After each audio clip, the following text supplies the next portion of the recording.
이준석의 이름을 불러주실 때 이준석의 이름은 여러분 앞에서 더욱더 큰 힘을 받습니다. 함께 이준석을 연호합시다. 이준석! 이준석! 이준석! 이준석!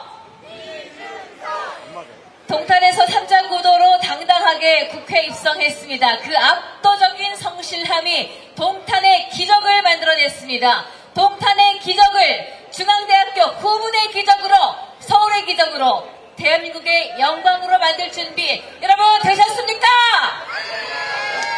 네, 이준석 후보에게 이제부터 더욱더 힘을 내서 끝까지 함께 해달라고 큰 박수와 함성 주시겠습니까? 이준석!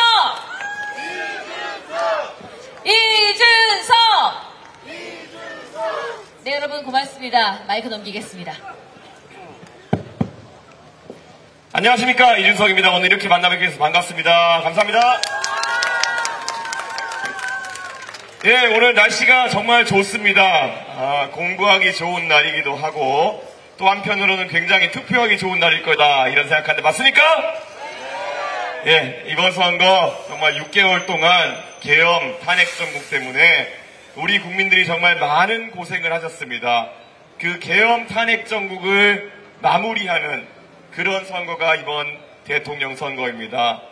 이번에 여러분 모교 출신의 대통령 후보가 나와 있는데 좋아하십니까? 아니요.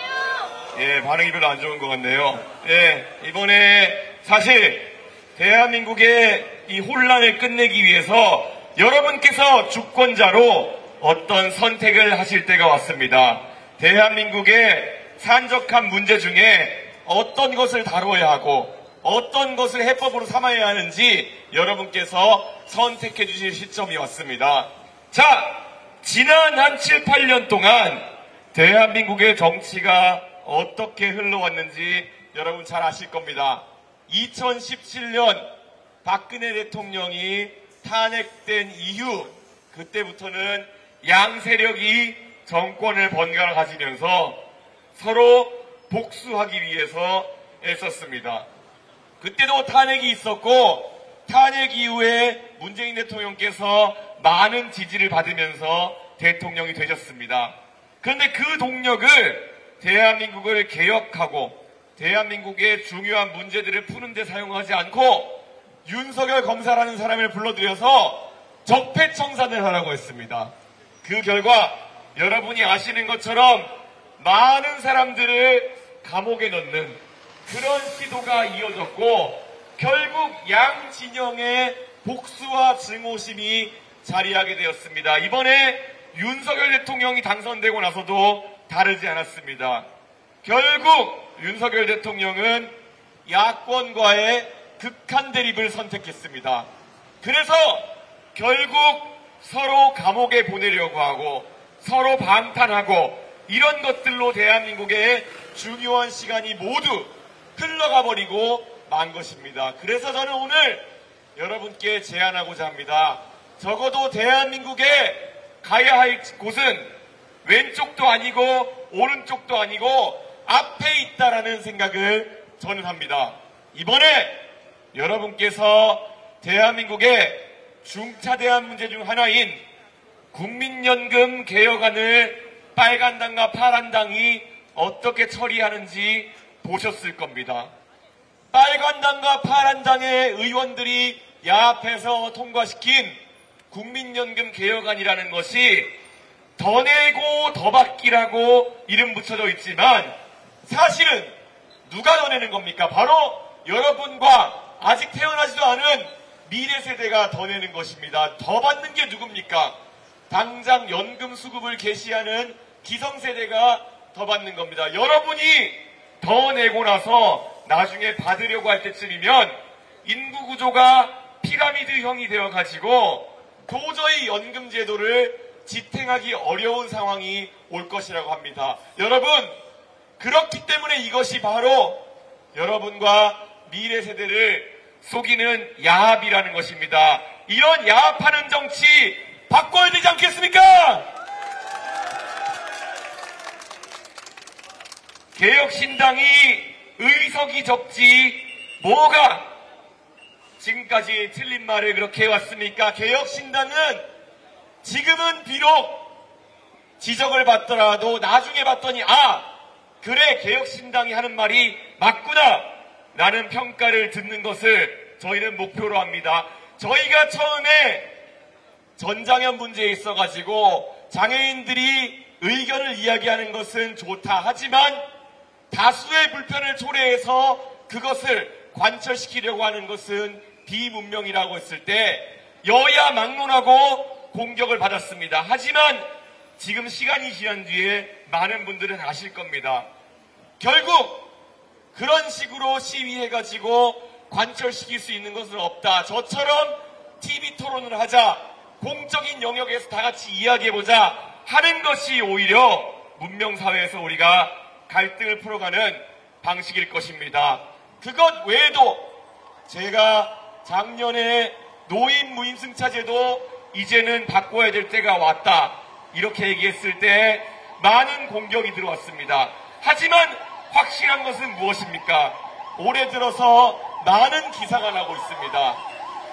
더 이상 서울 지하철이 1,400원대 요금제를 유지할 수 없다는 것입니다. 여러분 지금 통학하면서 지하철 타고 버스 타고 많이 이동하실 텐데 지금 원가 기준으로 하면은 서울 지하철과 버스 요금이 2,000원대로 올라서게 될지도 모른다고 합니다. 이제는 우리가 이 부담을 나눠서 져야 할 상황이라는 제 주장이 결코 틀린 것이 아니었습니다. 여러분들이 들고 다니는 기후동행카드, 그 기후동행카드 제가 대선 공약으로 지난 대선 때 만들었던 것이고 그리고 그 전에 오세훈 서울시장 캠프에서도 제가 제안했던 것입니다. 오세훈 시장이 독일에 다녀오시면서 기후동행카드의 모델이 되는 것을 발굴해서 서울에 도입한 것인데 그것 굉장히 편리하지만 지금과 같은 노인 무임승차 제도가 유지되는 상황 속에서는 적자 때문에 더 이상 그 제도를 이어나가지 못할 수도 있습니다. 아니면 여러분이 들고 다니는 기후동행카드의 요금을 10만원대로 올려도 부족할지도 모릅니다. 지금 우리는 변화를 필요로 합니다. 그리고 변화라는 것은 언제나 익숙하지 않은 것일 수 있습니다. 하지만 우리가 변하지 않으면은 가장 큰 피해를 보는 것은 젊은 세대이고 미래 세대입니다. 왜 그렇겠습니까? 지금 국회에 평균 연령 58세라는 국회의원들은 10년, 15년만 그렇게 살다가 은퇴하면 되지만 여러분과 제가 살아가야 대한민국은 앞으로 40년, 50년 더 이어져야 되는 것이고 지금 개혁하지 않으면 우리는 누적된 모순 속에서 결국 우리의 많은 것들, 복지, 재정, 교육, 많은 것들이 열화되는 것을 경험하게 될 것입니다. 그래서 저는 이번 선거에 와서 여러분의 대학교 선배인분과 다르게 완전 다른 이야기를 하고 있습니다. 그분은 모든 것을 해주겠다고 합니다. 모든 것을 해줄 것처럼 얘기하지만 어떻게? 라는 말이 들어가면은 말씀을 얼버무리십니다. 극단적이시네요 라고 얘기합니다. 거기에 더해서 저를 훈계하려고 했던 것들을 다 기억하고 계실 겁니다. 이제는 우리가 진실을 직면해야 됩니다. AI에 100조를 투자한다고 합니다. 100조면은 우리 국민 5천만 명이기 때문에 한 사람당 200만 원 가까운 금액입니다. 여러분 4인 가족당 800만 원 가까운 금액입니다.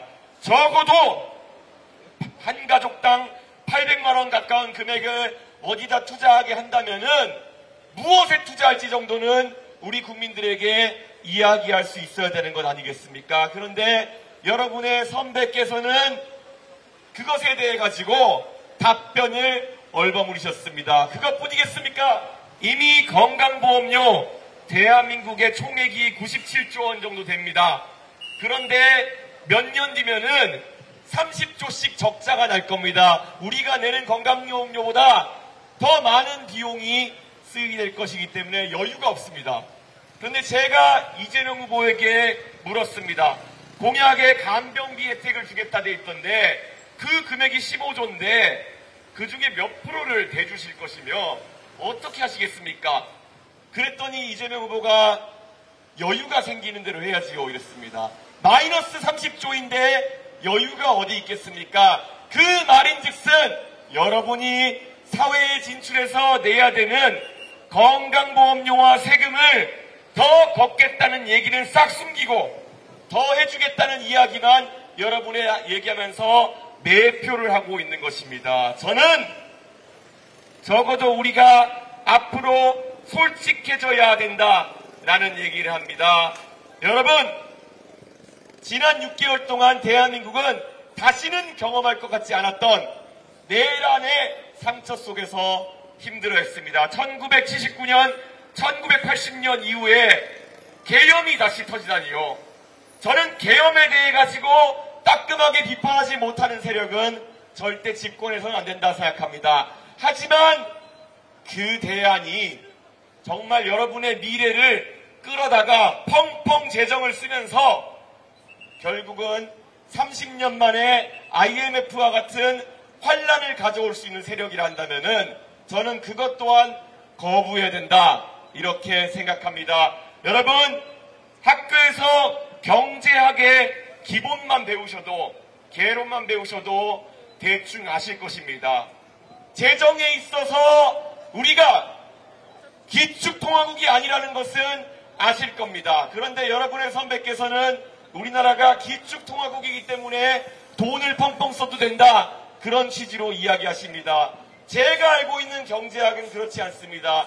우리나라는 얼마나 외환위기에 취약하고 우리가 결국 인플레이션이 치솟고 환율이 오르게 되고 이자가 오르게 되면은 우리가 다시 IMF와 같은 환란을 겪을 수 있다는 위기를 가지고 우리가 재정 준비를 해야 되는 것입니다. 저는 앞으로도 이런 얘기를 할 것입니다. 무엇을 해주겠다, 내내 다 해주겠다 이런 얘기를 하는 정치인과 다르게 우리가 직면하는 위기에 대해서 이야기할 것이고 그것을 다 같이 어떻게 관리할 것이냐에 대한 이야기를 하겠습니다. 이것이 대한민국이 지속 가능하게 갈 수 있는 방법이다라고 저는 확신하기 때문입니다. 여러분, 대한민국, 저희 조국, 여러분의 조국, 대한민국은 정말 우리에게 많은 기회를 제공해온 나라입니다. 그래서 저는 너무 감사합니다. 대한민국이라는 나라, 서울의 지하철 종점에서 살던 저에게 조금씩 사회의 중심부로 올라올 수 있는 기회를 제공했습니다. 그 기회를 믿고 저는 여기까지 왔습니다. 그런데 만약에 저와 반대되는 정치 세력에서 여기 계신 모든 분들이 꾸준히 성장하는 본인을 꿈꾸는 것이 아니라 누가 얘기했던 것처럼 가재, 붕어, 개구리에 만족하는 삶을 사는 것을 비전으로 제시한다면은 저는 우리가 완강하게 거부해야 된다 그렇게 생각합니다. 여기서 제가 지적하고 싶은 것, 대한민국의 모든 사람은 공정한 경쟁을 통해서 가장 높은 것도 꿈꿀 수 있고 가장 좋은 것을 꿈꿀 수 있는 사회가 돼야 된다. 그 사회의 정신이 유지되어야 한다. 이렇게 말씀드리고 싶습니다. 대한민국 이제 앞으로 가는 선택을 해야 됩니다. 좌도 아니고 우도 아니고 앞으로 나갈 수 있는 선택. 이번에 투표용지를 보시면 선명하게 나와 있을 것입니다. 서로를 감옥 보내겠다, 방탄하겠다, 그런 것이 정치의 목적이 되는 사람들은 절대 미래를 만들어 나가지 못할 것입니다. 제가 열심히 해서 대한민국을 지속 가능한 성장의 국가로 만들어서 여러분에게 보답하겠습니다. 아직까지 투표 안 하신 분이 있다면 소중한 한 표를 부탁드립니다. 벌써 투표하신 분이 있다면 여러분의 경험을 주변에 전파해 주십시오. 그 표가 10배, 20배로 불어나면은 당연히 6월 3일 대한민국은 바뀝니다. 그 바뀐 대한민국, 여러분의 대한민국입니다. 열심히 봉사해서 결국 대한민국은 뒤로 가지 않는다 보여드리겠습니다. 열심히 하겠습니다. 감사합니다. 여러분, 사진을 찍을 텐데요.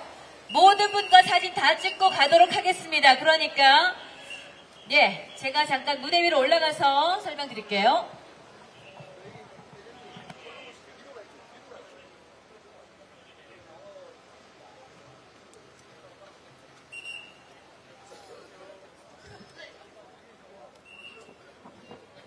네, 저희 후보가 지금 저 안쪽으로 들어가고 있거든요.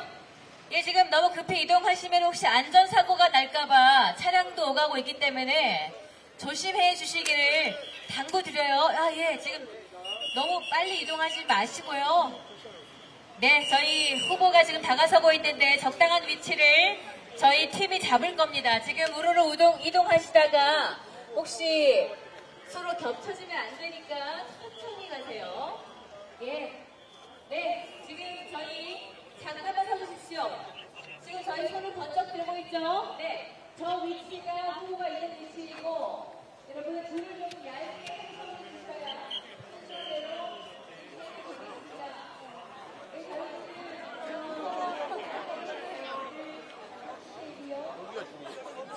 네, 저희도 마지막 고지가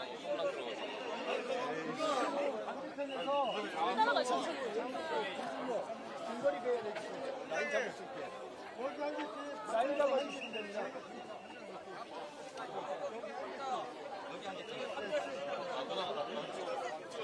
하나 치료가 나자.